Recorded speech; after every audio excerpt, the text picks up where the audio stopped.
আল্লাহ রাসূল যেই দিন মক্কা ছেড়ে মদিনায় হিজরত করবেন, আল্লাহ রাসূল যেই দিন আবু বকরকে নিয়ে মক্কা ছেড়ে মদিনায় হিজরত করবেন, সেই দিন পর্যন্ত মক্কার কাফেরদের কিছু সম্পদ আল্লাহ রাসূলের কাছে ছিল, কিছু আমানত আল্লাহ রাসূলের কাছে ছিল। আল্লাহ রাসূল সাল্লাল্লাহু আলাইহি সাল্লাম সেই দিন রাত্রে ওই আমানতগুলো কাফেরদের মধ্যে বন্টন করে দেওয়ার জন্য, কাফেরের আমানত তাদের কাছে দেওয়ার জন্য আল্লাহ রাসূল যেই জায়গায় ঘুমাইতেন ওই জায়গায় আল্লাহ রাসূল হযরতে আলী রাদিয়াল্লাহু তাআলা আনহুকে রেখে গেলেন, আলী রে, আমি মক্কা ছেড়ে মদিনায় হিজরত করব, আর বেঈমানদের কিছু আমানত আমি মুহাম্মদের কাছে এখনো পর্যন্ত বিরাজমান, এখনো পর্যন্ত কিছু আমানত আমার কাছে আছে। আলী, আমি চলে গেলে এই আমানতগুলো তাদের কাছে তুমি বন্টন করে দিও। আল্লাহু আকবার বলেন। হিরেবাসা আল্লাহ রাসূল মক্কা ছেড়ে মদিনায় যে হিজরত করলেন, সেই দিন পর্যন্ত ইচ্ছা করলে আল্লাহ রাসূল এই মাল সামান নিয়ে যাইতে পারতেন, কিন্তু মানুষের ধারণা হবে মুহাম্মদ আমাদের সম্পদ নিয়ে পালিয়েছে, মুহাম্মদ আমাদের সাথে আমানতের খেয়ানত করছে।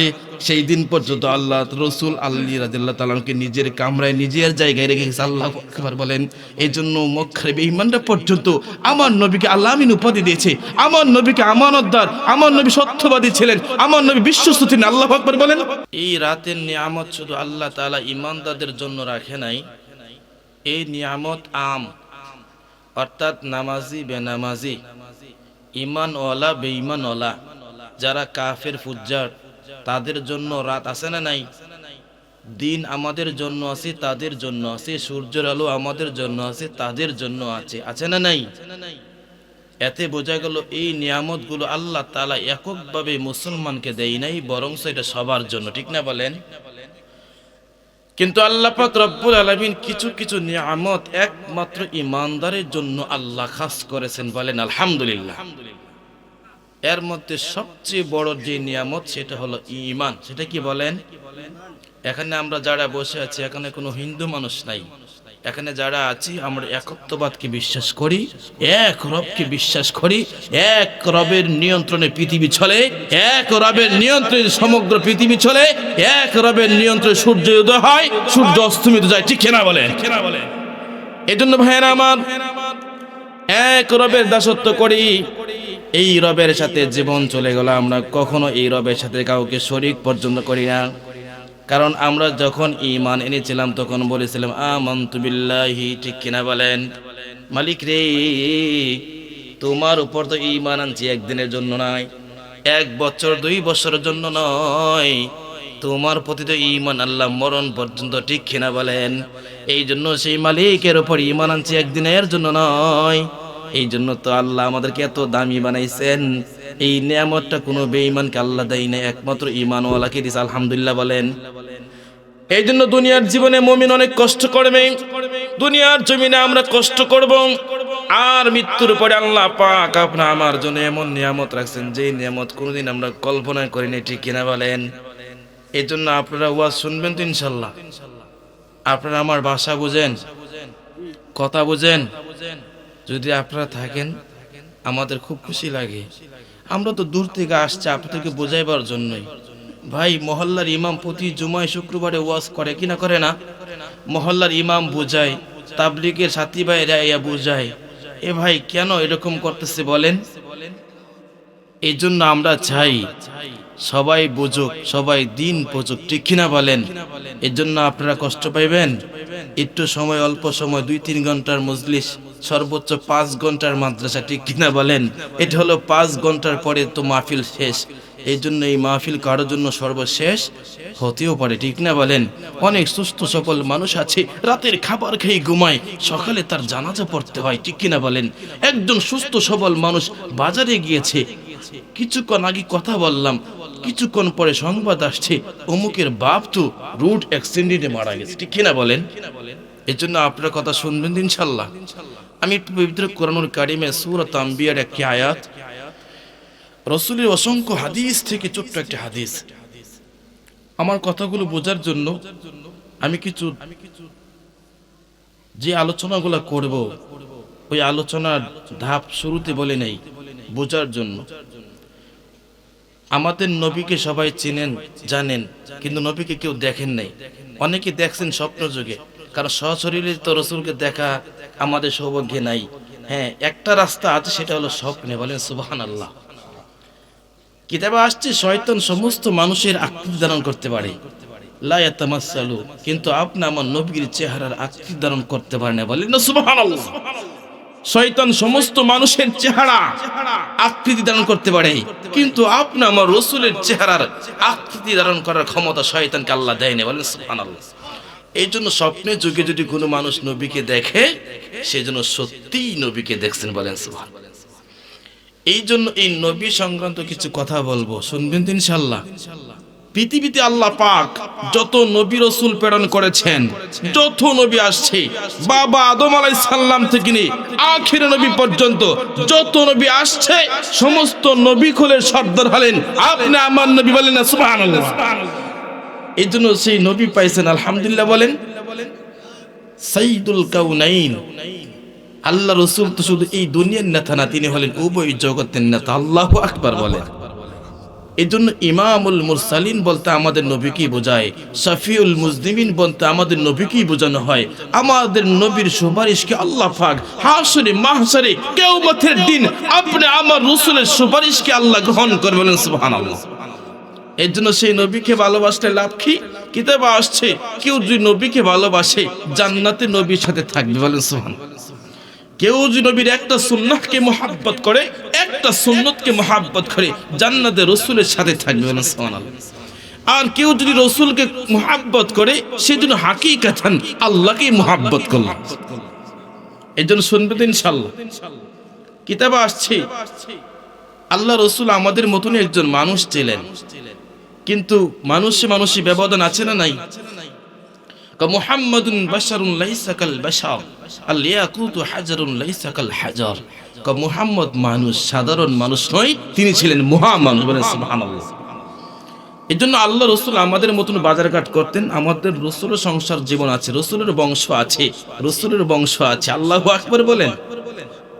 আল্লাহ রাসূলের 11 জন বিবির কথা আসছে, আল্লাহ রাসূলের সন্তানও ছিল, 4 জন কন্যা সন্তানের কথা আসছে, হ্যাঁ 2 জন ছেলে সন্তানের কথা আসছে, রাসূলের 4 জন কন্যা সন্তানের কথা আসছে, বলেন সুবহানাল্লাহ। এই জন্য আল্লাহ রাসূলের কিছু কিছু জিনিস, রাসূল এই জীবনে চলার ক্ষেত্রে রাসূলের কিছু কিছু জিনিস পছন্দের ছিল। এর মধ্যে আল্লাহ রাসূল একদিন সাহাবায়ে কেরামকে নিয়ে কথা বলতেছিলেন। একদিন আল্লাহ রাসূল তার জীবনের, অনেক সময় আমরা গল্পগুজব করি না, আল্লাহ রাসূল বলেন, ও আমার সাহাবীরা জানো না কি আমি রাসূল কি জিনিস পছন্দ করি? আল্লাহ রাসূলের কথা শুনে সাহাবায়ে কেরাম আশ্চর্য বোধ করলেন। ওগো আল্লাহর পয়গম্বর, আপনি কি পছন্দ করেন? সেই বিষয়ে তো আমাদের কোনো ইলম নেই, সেই বিষয়ে তো আমরা জানি না। আল্লাহ রাসূল বললেন, সাহাবায়ে কেরাম শুনে রাখো, আমি রাসূল তো আমার পছন্দের জিনিসগুলোর মধ্যে আল্লাহ রাসূল বলেন আমি 3টা জিনিসকে বেশি পছন্দ করি, বলেন না সুবহানাল্লাহ। বলেন রাসূলের পছন্দ কয় জিনিস? কিতাবে আসছে আল্লাহ রাসূলের পছন্দ 3 জিনিস। আল্লাহ রাসূলের একদম সবচেয়ে কাছের সাহাবী আবু বকরের পছন্দের জিনিস হলো 3টা। আল্লাহ রাসূলের আরেকজন সাহাবীর নাম হলো উমর, যিনি জাহানের খলিফা ছিলেন। উমর বলে, ইয়া রাসূলুল্লাহ, আমারও 3টা জিনিস পছন্দ, বলেন না সুবহানাল্লাহ। আল্লাহ রাসূলের আরেকজন সাহাবী ছিল, নাম ছিল উসমান। রাসূল বলে, উসমান বলে, ওগো পয়গম্বর, আমারও 3টা জিনিস পছন্দ। অনুরূপভাবে হযরত আলী রাদিয়াল্লাহু তাআলা আনহু বলেন, যিনি ইমাম হাসান হুসাইনের বাবা ছিলেন, আলী রাদিয়াল্লাহু তাআলা আনহু বলেন, আমারও 3টা জিনিস পছন্দ, বলেন না সুবহানাল্লাহ। এই জন্য এই পছন্দ জিনিসগুলো জানা দরকার আছে না নাই? আমাদের জীবনে তো রাসূলের শানের রিসালাত পড়ি না, রাসূলের শান তো আমরা কখনোই বুঝি না, আল্লাহ রাসূলের শান বড় কোনোদিন চেষ্টাও করি না। এই জন্য আমাদের জীবন, রাসূলের জীবন সংক্রান্ত জানা দরকার আছে না নাই? আমার নবী কি পছন্দ করতেন, আমার নবী কি পছন্দ করতেন, এটাই একজন রাসূলের উম্মত হিসেবে জানা দরকার আছে না নাই? বলেন বলেন আমার রাসূলের জিনিস কয়টা পছন্দ? বলেন। আল্লাহ রাসূলের 3 জিনিস পছন্দ ছিল, আল্লাহু আকবার। এই 3 জিনিস রাসূল পছন্দ করে, আর আমি রাসূলের উম্মত, আমি পছন্দ করব না, এটা হবে না, ঠিক কি না? বলেন। রাসূলের 1 নাম্বার পছন্দ ছিল as-সালাহ, বলেন সুবহানাল্লাহ। সালাহ মানে নামাজ, বলেন সুবহানাল্লাহ। বলে আল্লাহ রাসূলের 1 নাম্বার পছন্দের জিনিসের নাম কি? as-সালাহ, নামাজ, বলেন সুবহানাল্লাহ। রাসূলের 2 নাম্বার পছন্দ হলো আত-তিব, সুগন্ধি ব্যবহার করা রাসূলের পছন্দ। আল্লাহ রাসূল সুগন্ধি ব্যবহার করতেন, মেশক, আম্বার যেটা বলি, আতর, সুগন্ধি ব্যবহার করাটা কার পছন্দ? আল্লাহর রাসূলের পছন্দ, বলেন না সুবহানাল্লাহ। রসুলের 3 নাম্বার পছন্দ ছিল, রসুল বলেন যেই সমস্ত নারীরা স্বামীর আনুগত্যশীল নারী তাদেরকেও রসুল বড্ড পছন্দ করতেন, বলেন না সুবহানাল্লাহ। এখন কথা হলো রসুল নামাজ পছন্দ করতেন, ঠিক কিনা বলেন? আল্লাহ রসুল নামাজ কিরকম পড়তেন? আম্মা জান আয়েশা বলে আল্লাহ রসুল যখন সেজদা দিতেন মনে হতো আমার স্বামী মুহাম্মদ মনে হয় সেজদারত অবস্থায় মারা গেছে। আম্মা জান আয়েশা বলে শুধু তাই নয়, যখন রসুল রুকু দিতেন এত লম্বা রুকু করতেন, দীর্ঘ কিয়াম করতেন, অনেকক্ষণ পর্যন্ত দাঁড়ায় থাকতেন, আমার মনে হতো আমার স্বামী মনে দাঁড়ান্ত অবস্থায় মনে মরে গেছে। এমনকি আম্মা জান আয়েশা বলতেন আল্লাহ রসুল নামাজ পড়তে পড়তে তার পা মোবারকগুলা ফুলে যাইত, মোটা হয়ে যাইত। আম্মা জান আয়েশা নিজের স্বামীকে বলতেন, ও আমার স্বামী, আপনি তো এইভাবেই জান্নাতি, এক হলো আপনি হলেন আল্লাহর বন্ধু, আল্লাহর দুস্থ, তাহলে আপনি এত কষ্ট করেন কেন, এত দীর্ঘ কিয়াম করেন, দীর্ঘ নামাজ পড়েন কেন?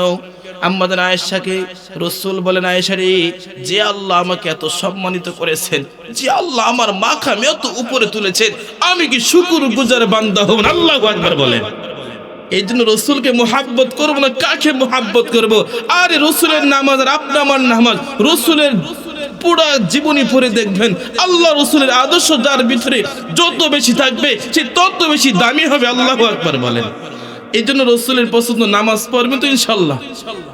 হাদিসে আসছে আউয়ালু মা ইউহাসাবু বিহিল আবদু ইয়াউমাল কিয়ামাতিস সালাহ, যেই দিন হাশর মাশর হবে, যেই দিন কিয়ামত হবে, ওই কিয়ামতের বিভীষিকাময়, যেই দিন সূর্যটা অর্ধ হাত মাথার উপর থাকবে, মাথার মগজগুলো গলে গলে পড়তে থাকবে, সেই দিন প্রত্যেকটা মানুষ ইয়া নফসি নফসি বলবে। সেই দিন পর্যন্ত হাশরে মাশরে আল্লাহ সর্বপ্রথম যে হিসাব নেবেন সেটা হলো নামাজের হিসাব, বলেন সুবহানাল্লাহ। এই জন্য যার নামাজ ঠিক থাকবে সব ঠিক থাকবে, সমস্ত ইবাদতের মূল হলো নামাজ। যার নামাজ নেই তার কিছু নাই, ঠিক কিনা বলেন? এই জন্য বলেন নবীজির 1 নম্বর পছন্দের জিনিসের নাম কি? নামাজ পড়বো তো ইনশাআল্লাহ। কতদিন পড়বেন? মরণ পর্যন্ত ইনশাআল্লাহ। রাসূলের 2 নম্বর পছন্দ ছিল তিব আতর ব্যবহার করা। এখন থেকে নিয়ত করেন প্রতি জুমায় জুমায় ব্যবহার করেন, পারলে প্রতিদিনই ব্যবহার করেন, সুগন্ধি স্বরূপ, বলেন সুবহানাল্লাহ বলেন। রাসূলের 3 নম্বর পছন্দ ছিল যে সমস্ত নারীরা স্বামীর আনুগত্যশীল হয়। কিতাবে আসছে আল্লাহ রাসূলের বয়স যখন 25 বছর ছিল তখন আম্মা জান খাদিজাতুল কুবরা, রাসূলের বড় বিবির নাম ছিল খাদিজা, বলেন সুবহানাল্লাহ। আর খাদিজা ওই মক্কার মধ্যে সবচেয়ে ধনাঢ্যশীল ছিলেন, সম্পদশালী ছিলেন। আল্লাহ রাসূলের বয়স 25, খাদিজার বয়স 40, দুইজনে বিবাহ বন্ধনে আবদ্ধ হয়েছে। কিতাবে আসছে খাদিজা ছিলেন বিবাহিতা আর আমার রাসূল ছিলেন অবিবাহিত একজন পুরুষ নওজোয়ান, ঠিক কিনা বলেন? কিতাবে আসছে খাদিজা রাদিয়াল্লাহু তাআলা আনহু আল্লাহ রাসূলকে এত মুহাব্বত করতেন। আল্লাহ রাসূলের যত দুঃখ কষ্ট ছিল, যখন আল্লাহ রাসূল খাদিজার কাছে আসতেন, আল্লাহ রাসূলের সমস্ত দুঃখ কষ্ট খাদিজা এমন সুন্দর ভাষায় উপস্থাপন করতেন, রাসূল সব দুঃখ কষ্ট ভুলে যাইতেন, বলেন সুবহানাল্লাহ। এজন্য আমাদের খাদিজা যেই দিন ইন্তেকাল করলেন, যেই দিন খাদিজা রাদিয়াল্লাহু তাআলা আনহু ইন্তেকাল করলেন, কিতাবে আসছে আম্মা জান যেই দিন ইন্তেকাল করলেন, যেই দিন রাসূল খাদিজার জানাজা হয়ে গেল অথবা কবর হয়ে গেল, কবর দেওয়ার পরে আল্লাহ রাসূল কবরে বসে রইলেন। অন্যান্য সাহাবীরা আবু বকর, ওমর, উসমান সমস্ত সাহাবায়ে কেরাম বলেন, ও আল্লাহর পয়গম্বর, ও আল্লাহর রাসূল, জানাজা হয়ে গেছে, কবর হয়ে গেছে, এখন কবরের পাশে কেন বসে আছেন? চলে আসেন। আল্লাহ রাসূল বলেন, না না, তোমরা সবাই চলে যাও, আমি মুহাম্মদ এখানে বসে থাকবো। কারণ তোমরা জানো না খাদিজা হলো আমার এমন একজন স্ত্রী যিনি আমার দুঃখের সাথী ছিলেন। যতক্ষণ পর্যন্ত কবরের সওয়াল জবাব খাদিজা না দিতে পারবে, আমি রাসূল না হয় এই প্রশ্নের উত্তরগুলো এখান থেকে দিয়ে দিও, বলেন সুবহানাল্লাহ। আম্মা জান খাদিজার প্রশ্নের জবাব দিবে, রাসূল কবরে বসে রয়েছেন। এই দৃশ্য কি আল্লাহ দেখে কিনা? দেখে না। তখন আল্লাহ তাআলা জিবরিল আমিন ফেরেশতাকে পাঠাইছে, যান তাড়াতাড়ি আমার বন্ধুর কাছে যান, বন্ধুকে সুসংবাদ জানাই দেন। এই কবরের প্রশ্নের জন্য আপনাকে দেওয়া লাগবে না, বরঞ্চ আপনার বন্ধু, বরঞ্চ আল্লাহ স্বয়ং নিজেই খাদিজার প্রশ্নের জবাব দিবেন। সুবহানাল্লাহ। এখন বলেন একজন স্বামী স্ত্রীর ইতিহাস পড়ে দেখবেন, আর খাদিজার ইতিহাস পড়ে দেখবেন, খাদিজার ইতিহাস পড়ে বোঝা যায় একজন স্বামী স্ত্রীর বন্ধন কত পবিত্র বন্ধন। আল্লাহ রাসূল ইহা বলেছেন, আল্লাহ খাদিজার ব্যাপারে আমাকে এত বরকত দিয়েছেন। আরে রাসূলের যত সন্তান আসছিল সব খাদিজার গর্ভে আসছিল। কোন এক বাদীর ঘরে ইব্রাহিম নামে একজন সন্তান আসছিল। রাসূল বলেন, খাদিজা আমার দুঃখের বন্ধু ছিল, খাদিজা আমাকে আগলে রাখতেন। আল্লাহু আকবার বলেন। একচুলো খাদিজা ওই সময় মক্কার মধ্যে সবচেয়ে জনপ্রিয় মহিলা। যদিও আল্লাহ রসুলের বয়স, তার বয়স অনেক তফাৎ, কিন্তু খাদিজা রসুলের মোহাব্বত কখনো বলে নেই। আল্লাহু আকবার বলেন। এই জন্য আমাদের সমাজে এমন নেককার বিবি দরকার আছে না নাই? হাদিসে আসছে, দুনিয়া মাতাউন ওয়া খায়রু মাতাউদ দুনিয়া আল মারাতু সালিহা। একজন পুরুষের জন্য একজন নেককার বিবি পাওয়াটা সবচেয়ে সৌভাগ্যশীল। একজন পুরুষ যদি নেককার বিবি পায়, তার মতন কপাল ভালো আর কারো নাই। ঠিক কিনা বলেন? আমাদের সমাজের মা বোনটা বুঝে না, আর একজন স্বামী স্ত্রীর বন্ধন তো পবিত্র বন্ধন। ঠিক কিনা বলেন? আল্লাহ বুঝ দান করেন।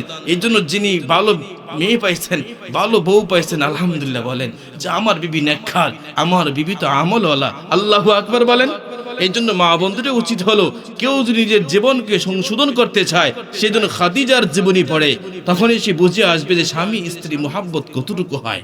কিতাবে আসছে রাসূলের 11 জন স্ত্রীর মধ্যে আবার আয়েশার কথাও আসছে। আম্মাজান আয়েশা বলে, রাসূল যেই জায়গা দিয়ে মুখ লাগিয়ে পানি পান করতেন, আমি আয়েশা সেই জায়গা দিয়ে মুখ লাগায় পানি খাইতাম, পানি পান করতাম। অথবা আয়েশা বলেন, আমি যেই জায়গাটা দিয়ে পানি পান করতাম, আমার স্বামী মুহাম্মদ সেই জায়গাটা দিয়ে পানি খাইতেন। বলেন সুবহানাল্লাহ। কথা বুঝাছি ইনশাআল্লাহ? বলেন রাসূলের কয় জিনিস বললাম? 3 জিনিস মনে থাকবে তো ইনশাআল্লাহ? এখন হলো রাসূলের সাহাবী আবু বকর সিদ্দিকের পছন্দের জিনিসগুলা জানা দরকার আছে না নাই? আরে রাসূল 3 জিনিস পছন্দ করে, আপনিও করবেন ইনশাআল্লাহ। বলেন রাসূলের সাহাবীর নাম কি বললাম? আবু বকর সিদ্দিক। আবু বকর কেমন সাহাবী? কিতাবে আসছে যত সাহাবী ছিলেন সমস্ত সাহাবায়ে কেরাম থেকে শ্রেষ্ঠ সাহাবীর নাম হলো হযরত আবু বকর সিদ্দিক। বলেন সুবহানাল্লাহ। কিতাবে আসছে আবু বকর ছিলেন রাসূলের হিজরতের সাথী। সুবহানাল্লাহ বলেন। হিজরতের সাথী হওয়া সাধারণ বিষয় না। কিতাবে আসছে আবু বকর এমন একজন সাহাবী, যে সাহাবীর উরুতে রাসূল মাথা রেখে ঘুমাইছে। বলেন সুবহানাল্লাহ। আবু বকর এমন একজন সাহাবী, যে সাহাবীর চোখের পানি রাসূলের গাল মুবারকে পড়ছে। আল্লাহু আকবার বলেন। কিতাবে আসছে আম্মাজান আয়েশাকে একবার প্রশ্ন করে আম্মাজান আয়েশা বললেন, ওগো আল্লাহর পয়গম্বর, ও নবী আমার, বলেন তো দেখি আসমানে তারকারাজির নেই, নেক আমল কার আছে? আম্মাজান আয়েশা রাসূলকে প্রশ্ন করলেন। কিতাবে আসছে রাসূল মনে মনে, আম্মাজান আয়েশার মনে মনে দাঁড়ানো হলো, যখন রাসূল তো উত্তর দিবে আমার বাবার কথা বলবে। ঠিক কিনা বলেন? কিন্তু আল্লাহ রাসূল বলেন, আকাশে তারকারাজির নেই, আমল তো একমাত্র উমরের। বলেন সুবহানাল্লাহ বলেন। আম্মাজান আয়েশা রাদিয়াল্লাহু তাআলা আনহার মনে মনে ধারণা ছিল তার বাবার কথা বলবে। আম্মাজান আয়েশার চেহারাটা মলিন হয়ে গেল, চেহারাটা একদম দুর্বল হয়ে গেল, ফ্যাকাশে হয়ে গেল। আল্লাহ রাসূল আয়েশার চেহারাটা দেখে বলে, আয়েশা রে, তুমি মনে মনে ভাবছিলা তোমার বাবার কথা বলবো, ঠিক কিনা? আম্মাজান আয়েশাকে বলে, আয়েশা শুনে রাখো, আমি তো উমরের কথা বললাম, তোমার বাবার আসমানে তারকারাজি কেন? তোমার বাবার এক রাত্রের ইবাদত।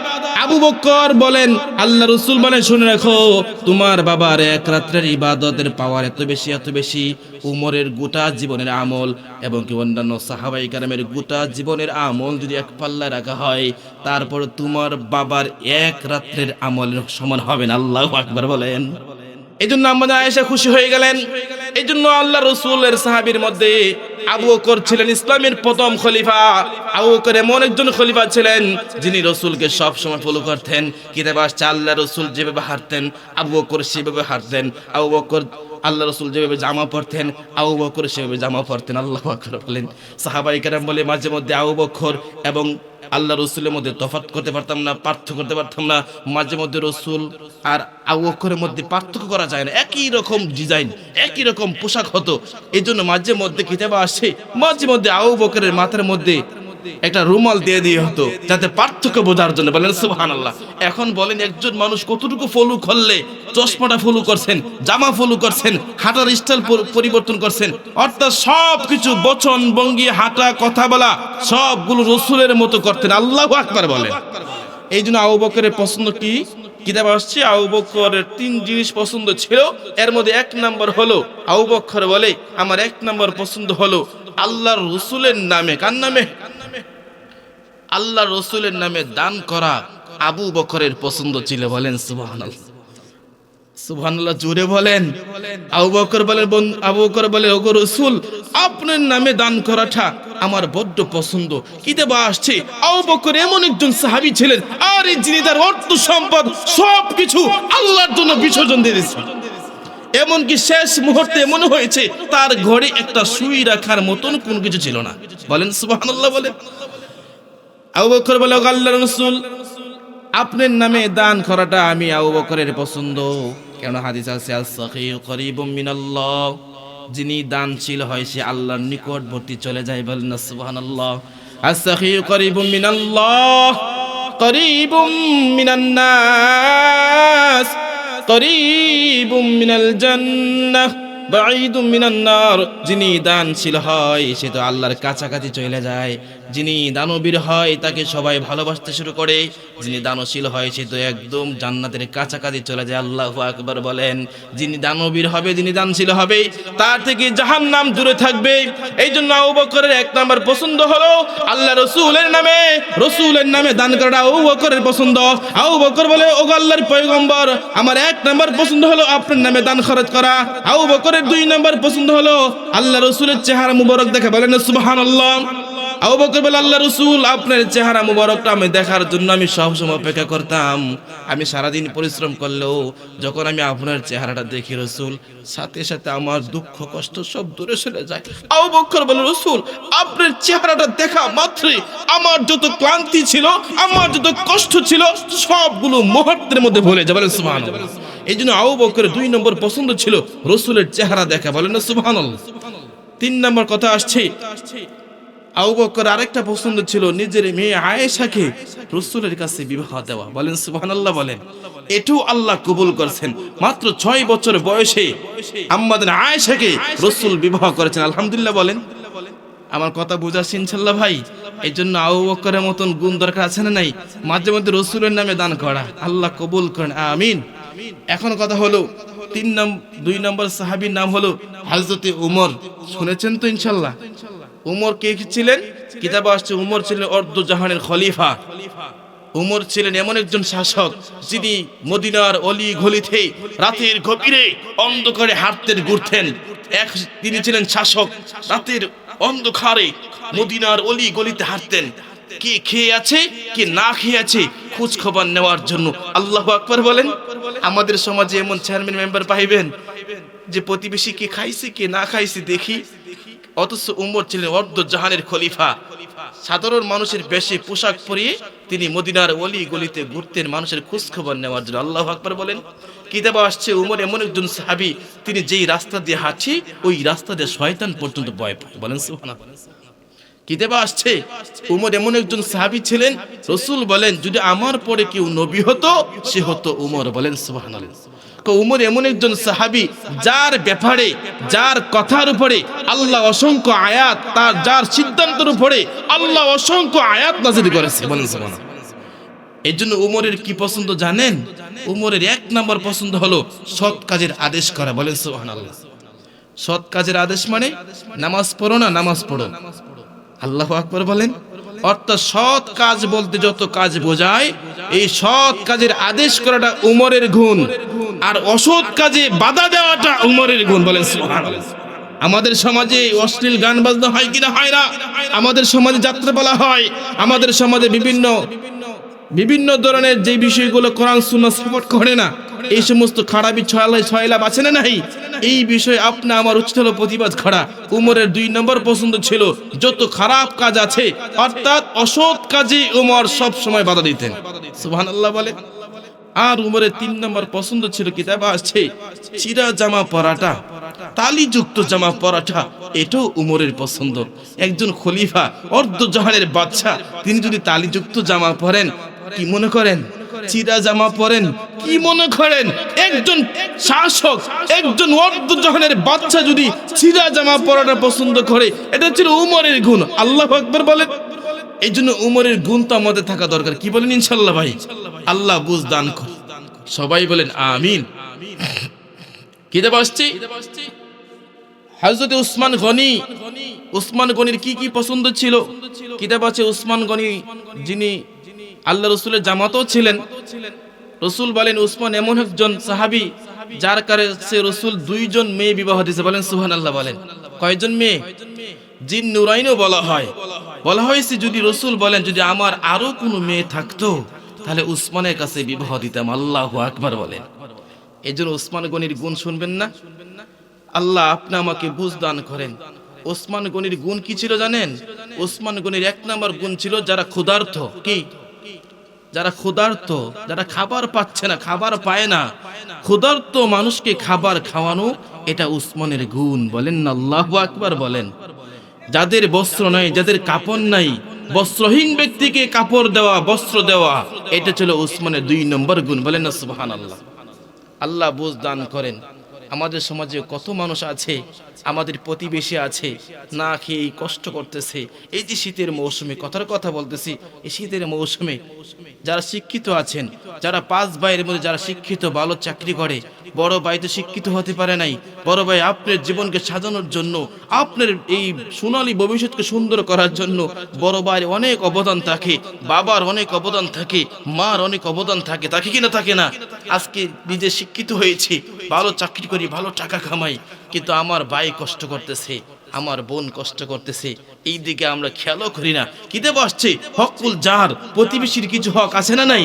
আমাদের আশপাশে অনেক মানুষ কষ্ট করে শীতের দিন, বিশেষ করে রেলওয়ে যান, রেল স্টেশনে যায়েন, দেখবেন কত মানুষ এই শীতের দিন কম্বল নাই, বালিশ নাই, কোনো কিছু নাই, কত কষ্ট করে রাত্রি যাপন করতেছে, ঠিক কিনা বলেন? এই জন্য উসমান বলেন বস্ত্রহীন মানুষকে কাপড় দেওয়াটা এটা উসমানের গুণ ছিল। আল্লাহু আকবার বলেন। এর জন্য কাপড় চোপড় দিবেন তো ইনশাল্লাহ। আজকে আমাদের সমাজের মানুষ এগুলো নাই, যারা দেয় আবার ছবি টবি তুললা ফেসবুকে পোস্ট করে, বছরের 2-3টা কম্বল দিয়া, আছে না নাই? আল্লাহ আমাদেরকে বুঝ দান করেন, সবাই আমিন। দেখেন আমাদের জীবনে আমরা অনেক কিছু করি, কিন্তু এগুলো বোঝা দরকার। কি বলেন ইনশাল্লাহ ভাই? আল্লাহ আপনি আমাকে বুঝ দান করেন। দেখেন আমাদের জীবনে বিশেষ করে হযরত আলী রাদিয়াল্লাহু আনহুর কথা আছে যে আলী রাদিয়াল্লাহু আনহু পছন্দ করতেন। তো কি পছন্দ করতেন? আলী রাদিয়াল্লাহু তাআলা আনহুর পছন্দ কি জানেন? মেহমানদারি করা। কি করা? মেহমান আসলে অনেকে মন খারাপ করে না? মেহমান আসলে অনেকে মন খারাপ করে বসে থাকে না। মেহমান তো সবসময় বরকত নিয়ে আসে। মেহমানদারি করাটা এটা কিন্তু ভালো। কি বলেন ইনশাল্লাহ? মেহমানদারি করাটা এটা ভালো লক্ষণ। কিন্তু আমাদের সমাজের মানুষ এটা কি নেগেটিভ পর্যায়ে মনে করে, আরে মেহমান তো আপনার বাড়ি, মেহমান আসছে তো বরকত নিয়ে আসছে। এই জন্য আমার উচিত হলো এই বিষয়কে ফলো করা। কি বলেন ইনশাল্লাহ বলেন? সমাজে অনেক মানুষ আছে না, মেহমান আসলে মনে কষ্ট নেই, এই জন্য মেহমান আসলে কখনো কষ্ট নিতে নাই। মেহমান কে পাঠিয়েছে? আল্লাহর পক্ষ থেকে আসছে, মেহমানদারি করবেন। আল্লাহ যা রিজিক আছে ওই রিজিক অনুপাতে তাদের খাবার দিবেন ইনশাল্লাহ বলেন। এই জন্য আমাদের সমাজে অনেক মানুষ আছে এগুলোকে এড়িয়ে চলার জন্য চেষ্টা করে, কখনো করবেন না।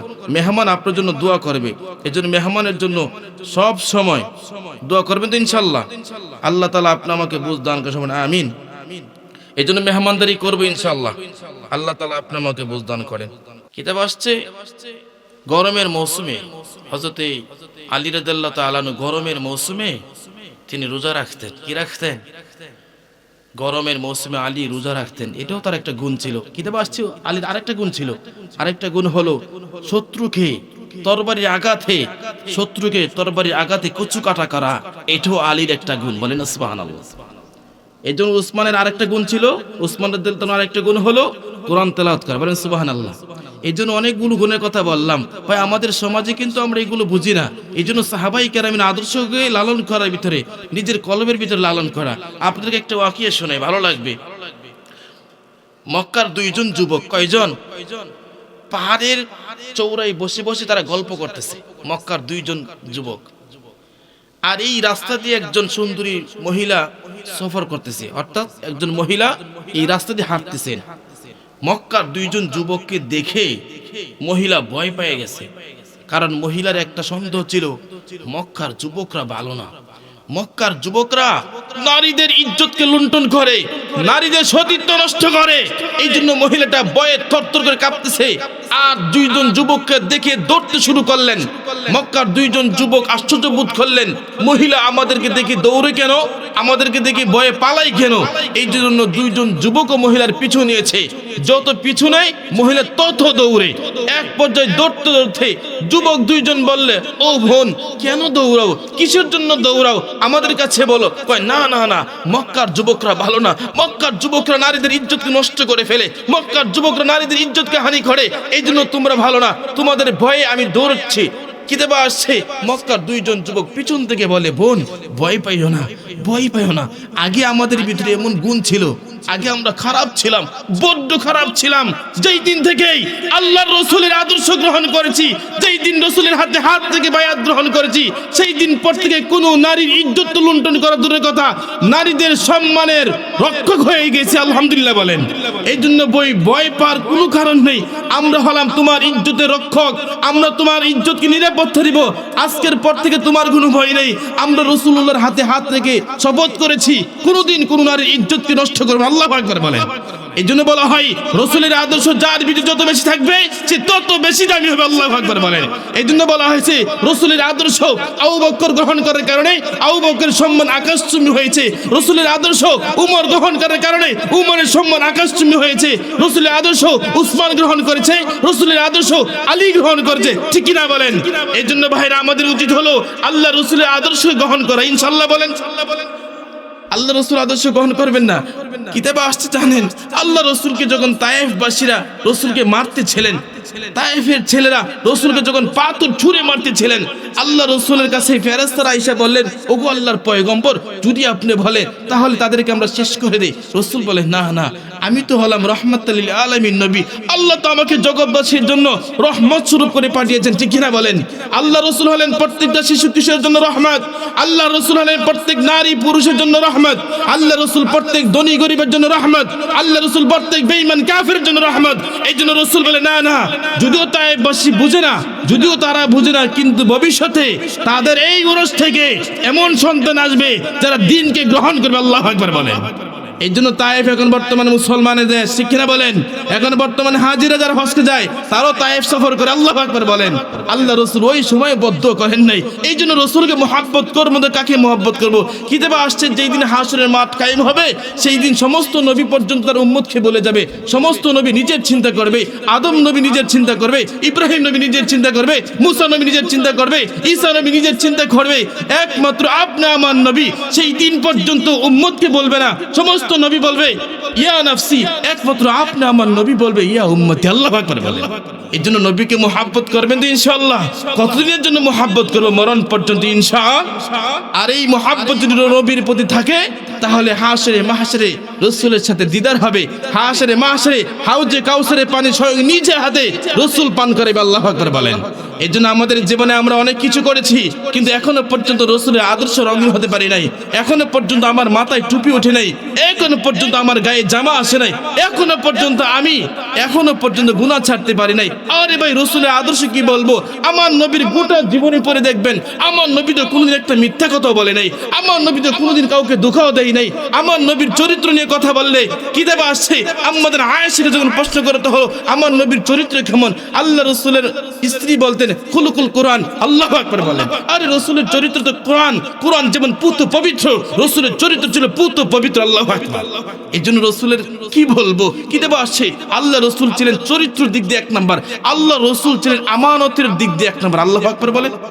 কিতাবে আসছে আল্লাহ রাসূল যেই দিন মক্কা ছেড়ে মদিনায় হিজরত করবেন, আল্লাহ রাসূল যেই দিন আবু বকরকে নিয়ে মক্কা ছেড়ে মদিনায় হিজরত করবেন, সেই দিন পর্যন্ত মক্কার কাফেরদের কিছু সম্পদ আল্লাহ রাসূলের কাছে ছিল, কিছু আমানত আল্লাহ রাসূলের কাছে ছিল। আল্লাহ রাসূল সাল্লাল্লাহু আলাইহি সাল্লাম সেই দিন রাত্রে ওই আমানতগুলো কাফেরদের মধ্যে বন্টন করে দেওয়ার জন্য, কাফেরের আমানত তাদের কাছে দেওয়ার জন্য আল্লাহ রসুল যেই জায়গায় ঘুমাইতেন ওই জায়গায় আল্লাহ রসুল হযরতে আলী রাদিয়াল্লাহু তাআলা আনহুকে রেখে গেলেন, আলী রে, আমি মক্কা ছেড়ে মদিনা হিজরত করব, আর বেঈমানদের কিছু আমানত আমি মুহাম্মদের কাছে এখনো পর্যন্ত বিরাজমান, এখনো পর্যন্ত কিছু আমানত আমার কাছে আছে। আলী, আমি চলে গেলে এই আমানতগুলো তাদের কাছে তুমি বন্টন করে দিও। আল্লাহু আকবার বলেন। কিরে বাসা, আল্লাহ রসুল মক্কা ছেড়ে মদিনা যে হিজরত করলেন সেই দিন পর্যন্ত ইচ্ছা করলে আল্লাহ রসুল এই মাল সামান নিয়ে যাইতে পারতেন, কিন্তু মানুষের ধারণা হবে মুহাম্মদ আমাদের সম্পদ নিয়ে পালিয়েছে, মুহাম্মদ আমাদের সাথে আমানতের খেয়ানত করছে। সেই দিন পর্যন্ত আল্লাহ রসুল আলী রাদিয়াল্লাহু তাআলা আনহুকে নিজের কামরায় নিজের জায়গায় রেখে গেছে। আল্লাহু আকবার বলেন। এই জন্য মক্কার বেঈমানরা পর্যন্ত আমার নবীকে আল্লাহ আমিন উপাধি দিয়েছে, আমার নবীকে আমানতদার, আমার নবী সত্যবাদী ছিলেন, আমার নবী বিশ্বস্ত ছিলেন। আল্লাহু আকবার বলেন। সাধারণ নবী না, সাধারণ নবীর কিচ্ছা বলতেছি না, সাধারণ নবী নয়, যে নবীর ব্যাপারে কোনো এসকাল চলে না। আল্লাহু আকবার বলেন। যে নবীর মহব্বত লালন করলে মানুষ দুনিয়াতে দামি হবে, কবর জগতে দামি হবেন, হাসরে নাহসরে সব জায়গায় সম্মানিত হবেন ইনশাআল্লাহ বলেন। এর জন্য সেই নবীর উম্মত, মন খারাপ আপনাদের? গভীর রাত হচ্ছে, কি আসছে না আসছে এটা আমার দেখার টাইম নেই ভাই।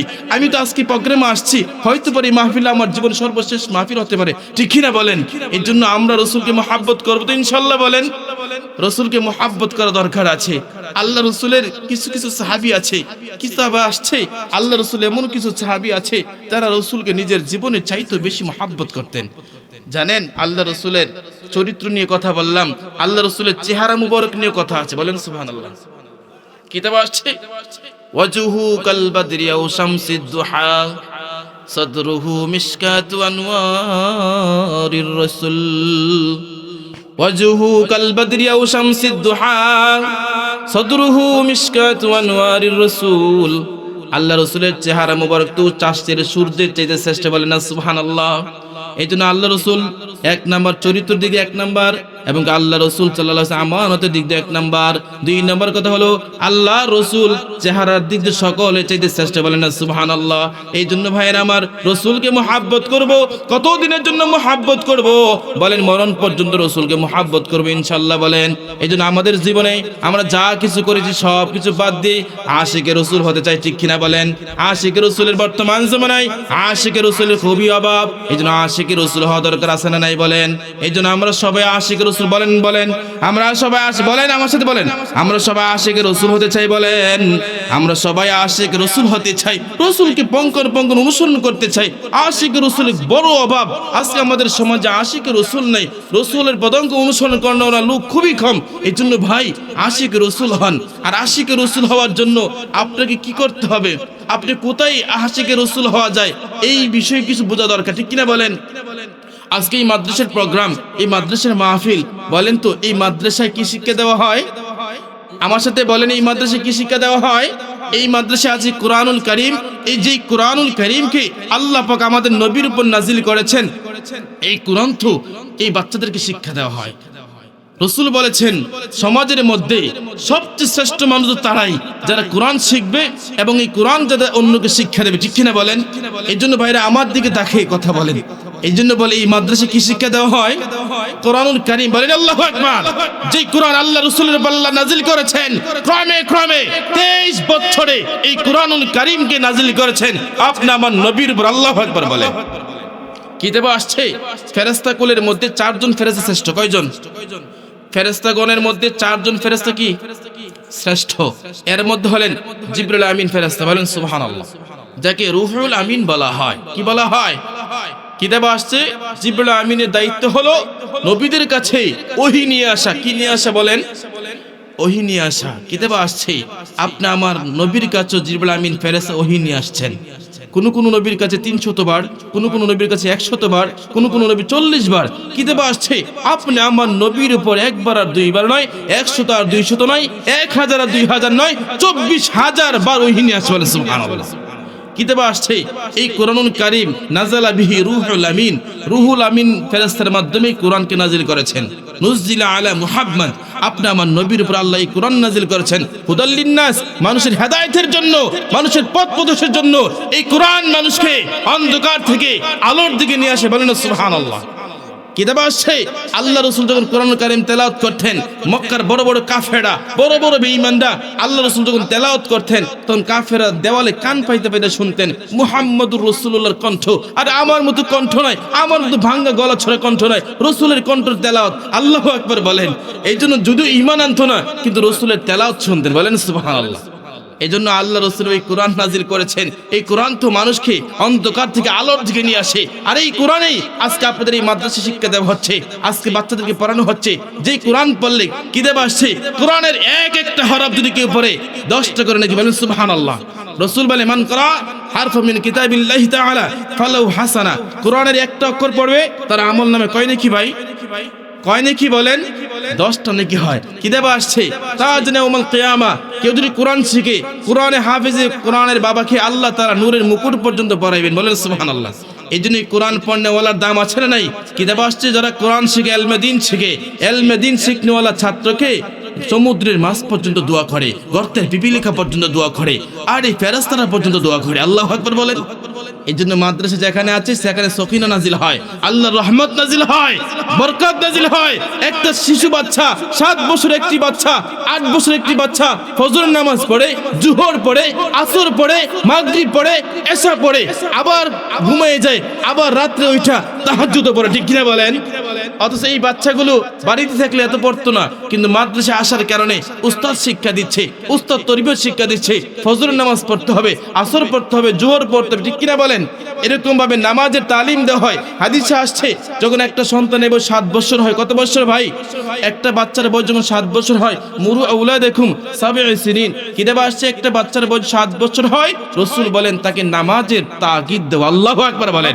10 সিনিন যখন 10 বছর হয়, একটা বাচ্চার বয়স 10 বছর, নামাজ না পড়লে রাসূল বলেন অজরিবুহু, তাকে বেত্রাঘাত করো। আল্লাহু আকবার বলেন। আর এই মাদ্রাসার একজন 7 বছরে, 8 বছরে, 10 বছরের বাচ্চা নামাজ পড়ে কিনা পড়ে না? সেই অভ্যস্ত হচ্ছে। এই জন্য বলা হয় আদ-দরবুল সিবিয়ান কাল মাই ফিল বুস্তান। মাঝে মাঝে সন্তানদেরকে উস্তাদ শাসন করে, মাঝে মাঝে মারে, আঘাত করে। কিতাবে আসছে সন্তানকে শাসন করা গাছে পানি দেওয়া নেই। আল্লাহু আকবার বলেন। যেমন আপনারা এখানে আছেন, আমরা যারা এখানে আছি, ধরেন আমি মহল্লার ইমাম, আর উনি হলেন আমার মসজিদের একজন সভাপতি। উনার জমি আমার জমি একই সাথে, উনার ক্ষেত আমার ক্ষেত একই লাইনের সাথে, একসাথে। সভাপতি সাহেব মাঝে মধ্যে পানি দেয়, মাঝে মধ্যে আগাছাগুলো পরিষ্কার করে। আমি মহল্লার ইমাম, সুযোগ পাই না, পানি দিতে পারি না, আগাছা পরিষ্কার করতে পারি না। 1 মাসের ভিতরে একবারও যায় না, উনি মাসে 15 দিন যায়। এখন বলেন কার ক্ষেতে দান বেশি হবে? মসজিদের সভাপতি সাহেবের ক্ষেতে ফলন ভালো হবে, গাছের আগাছা গাছ, ধানের গাছগুলা মোটা হবে, ফলন ভালো হবে। কেন? আগাছা পরিষ্কার করেছে, মাঝে মাঝে পানি সেচ দিয়েছে, যার কারণে ক্ষেত সুন্দর, ফলন ভালো। আমি মহল্লার ইমাম, পানি দেই নাই, মাটি ফাইটা চৌচির হয়ে গেছে, আগাছা বেড়ে গেছে, তখন ফলনের ভালো আশা করা যায় না। অনুরূপ ভাবে একটা সন্তান হলো একটা গাছের নেই। বলেন সুবহানাল্লাহ বলেন। একটা সন্তান হলো একটা গাছের নেই। এই সন্তানকে যখন মাঝে মধ্যে শাসন করবেন, ওই গাছ ঠিক থাকবে। মাঝে মধ্যে যখন পানি দিবেন, গাছের ফলন ভালো থাকবে। ঠিক কিনা বলেন? যদি এই গাছের আগাছা পরিষ্কার না করেন, পানি সেচ না দেন, ফলের যেরকম আশা করা যায় না। একটা বাচ্চাকে যখন শাসন না করবেন, ওই বাচ্চা থেকে কখনো ভালোর আশা করা যায় না। ঠিক কিনা বলেন? এই জন্য উস্তাদদের যখন বেত্রাঘাত করে রাগ করবেন, গুসা হবেন, বলবেন আমার সন্তানকে দিছি মানুষ হওয়ার জন্য, আর একজন আদর্শ শিক্ষক, একজন আদর্শ ছাত্র করার জন্য শাসন করবে, বেত্রাঘাত করবে। এটাই তো আমাদের শুভনীয়। ঠিক কিনা বলেন? কিন্তু বর্তমান জামানায় দুঃখ হলে সত্য, আজকে অনেক গার্জিয়ান আছে, অনেক পরিবার এরকমও আছে, উস্তাদকে শাসন করলে আবার বিপরীতমুখী হয়ে যায়। ঠিক কিনা বলেন? আর অতিরিক্ত মারা এটাও ঠিক না। এই জন্য উভয় এগুলা মুনাসেব মনে করতে হয়। কথা বলতেছি ইনশাল্লাহ। যেমন আপনি ঘরের কথা, আপনি একটা ঘরের কর্তা, আপনি ঘরের মেইন, আপনার বিবি, আপনার সন্তানকে পরিচালনার দায়িত্ব আপনার। এই জন্য মাঝে মধ্যে আপনি যখন শাসন ঠিক রাখেন, আপনার হাইসত ঠিক রাখেন, ওজন ঠিক রাখেন, মাঝে মাঝে যখন শাসাইবেন, তখন ছেলে ভয় পাবে, বিবিও পর্যন্ত ভয় পাবে যে আমার স্বামী খুব রাগী। তখন ছেলে ভয় পাবে আমার বাবা নামাজ না পড়লে গুসা হয়, আমার বাবা নামাজ না পড়লে আমার সাথে খারাপ ব্যবহার করবে। আমার বাবা রাত 10টা হয়ে গেলে দেরিতে আসলে আব্বা খুশি হয়ে যায়। এই জন্য বাবারে নিজের সন্তান নিজের পরিবারকে আপনি আমার উচিত তাদের প্রতি খেয়াল রাখা, ঠিক না বলেন? এই জন্য তো আল্লাহ কোরআনে বলছে কু আনফুসাকুম ওয়া আহলিকুম নাহারা, আর তুমি তো জাহান্নামের আগুন থেকে বাঁচবাই, তোমার আহলকে বাঁচাতে হবে, তোমার পরিবারকেও বাঁচাতে হবে, ঠিক কিনা বলেন? এই জন্য প্রত্যেকটা গার্জিয়ানের উচিত হলো সন্তানের দিকে এক নজর রাখা, প্রত্যেকটা মারও উচিত হলো মেয়ের দিকে এক নজর রাখা, আমার সন্তান কি করছে, আমার মেয়ে কি করছে, এই দিকে খেয়াল করা, ঠিক কিনা বলেন? এই জন্য ভাই আমরা সবাই করবো তো ইনশাল্লাহ বলেন? আর এই মাদ্রাসার প্রতি নজর রাখবেন তো ইনশাল্লাহ বলেন? এই জন্য বলে আমরা বলেন আমার সাথে বলেন, আমরা আশিকে রসুল বলেন আমরা আশিকে রসুল হতে চাই, বলেন ইনশাল্লাহ বলেন? আর আশিকে রসুলের গুণ থাকবে ধর্মীয় প্রতিষ্ঠানকে অন্তর থেকে মহব্বত করা, এই প্রতিষ্ঠানের সাথে শ্রম দেওয়া, মহল্লার ইমাম মসজিদের ইমাম তাদের সাথে সুসম্পর্ক রাখা, একজন আশিকে রসুলের অভ্যাস, একজন আশিকে রসুলের গুণ থাকবে। মাদ্রাসায় অধিক পরিমাণে আসা যাওয়া, মাদ্রাসা মসজিদে অধিক পরিমাণে আসা যাওয়া, এটা হলো একজন আশিকে রসুলের গুণ। এবং কি আলেমদেরকে তাজিম করা, আলেমদেরকে সম্মান করা, এটা হলো একজন আশিকে রসুলের গুণ, ঠিক না বলেন?